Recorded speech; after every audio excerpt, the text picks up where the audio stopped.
Takže mé jméno je Ivana Fleischingerová, ve firmě Vincelek Michlovský, respektive Viniculture, pracuji jako odborný pracovník, jako šlechtitel a firmu bych definovala tím, co říká její majitel, že nevyzkoušené je nepoznané, takže se snažíme pořád posouvat v té technologii, v tom vinohradnickém směru tu firmu dál a dál, takže široce sledujeme veškerý vývoj v celé oboru a snažíme se uplatnit co nejvíce těchto věcí i v naší firmě.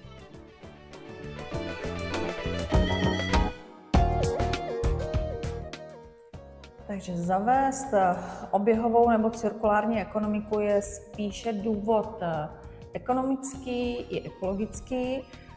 Tím, že máme vinohrady i výrobu vína, tak jak ubývalo chlévské mrvy, jak se rušila živočišná výroba a zkušenosti ze zahraničí nás přivedly využívat zbytky z výroby vín, to znamená matoliny, které dnes zpracováváme do vermikompostu a ten zpětně používáme do těch vinohradů. Takže to byla ta prvotní myšlenka a máme s tím dobré zkušenosti. V podstatě veškerý odpad zpracujeme a dáváme si zpátky do vinohradu a to je to nejlepší, co můžeme dělat.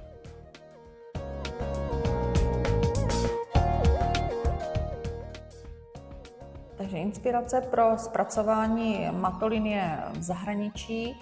Tím, že pan Michlovský různě jezdí do zahraničí, takže viděl, že tohle to funguje. Jediné, co jsme museli pořídit, jsou v podstatě kalifornské žížely, které jsou jakoby výkonnější v tom zpracování těch zbytků posklizňových, které využíváme a tu technologii jsme si zdokonalili tak, že nenakupujeme každoročně, ale v podstatě si je uchováváme přes zimu a další rok si je zase využijeme na to zpracování. Takže tam to bylo jediné a jinak nějaké výrazné změny v té technologii nebyly.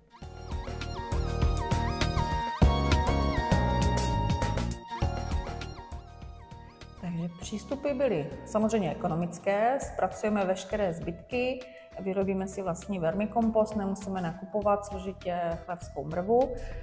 Samozřejmě tím pádem je to i ekologické pro nás, protože zase nemusíme platit nikde nebo dávat ty odpady. No a jsou i ty sociální, protože nám zpracovává to jeden pán v důchodu, takže vždycky přijde jednou za čas na firmu, pobaví se všemi zaměstnanci, zpracuje, co je potřeba, udělá vše, co je potřeba ohledně těch vermikompostu. Takže to má veškeré dopady v podstatě ekonomické, ekologické i sociální.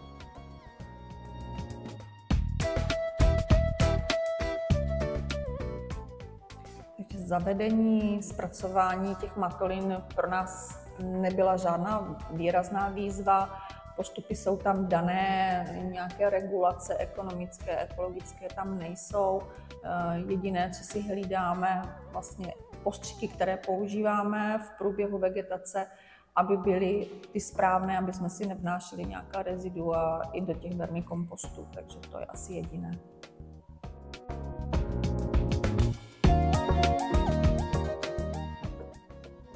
Moje jméno je Lenka Michlovská a pracuji ve firmě Vincelek Michlovský jako obchodní manažer. Vždycky se zaměřuji spíše na takové ty konečné zákazníky, privátní klientelu a prakticky se snažím jim představit vůbec procesy ve vinařství, vinohradnictví, takže v rámci takových návštěv privátních je možnost navštívit provoz, takže se seznámit trošku i s tím, jak se vůbec produkuje nebo tvoří víno.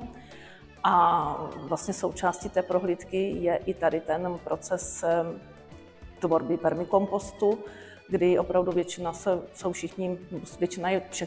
je takhle zaskočená a pozitivně překvapená, že je ukončena taková výroba a je to takový ten koloběh, nebo je to uzavřený cyklus, který prakticky jsme dokázali takhle vytvořit. Takže naopak to působí velmi pozitivně a svým způsobem vždy, když končíme, odjíždí, tak při představě a jedině naši lahve si dokážou představit to, co u nás všude probíhá.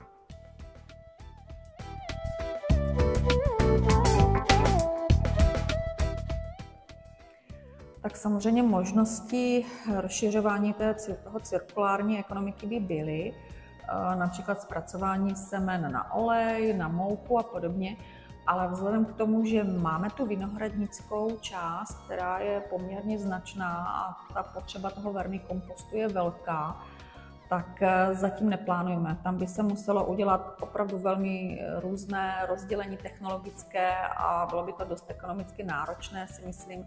Takže zůstaneme u toho, co jsme si zavedli a co nám funguje.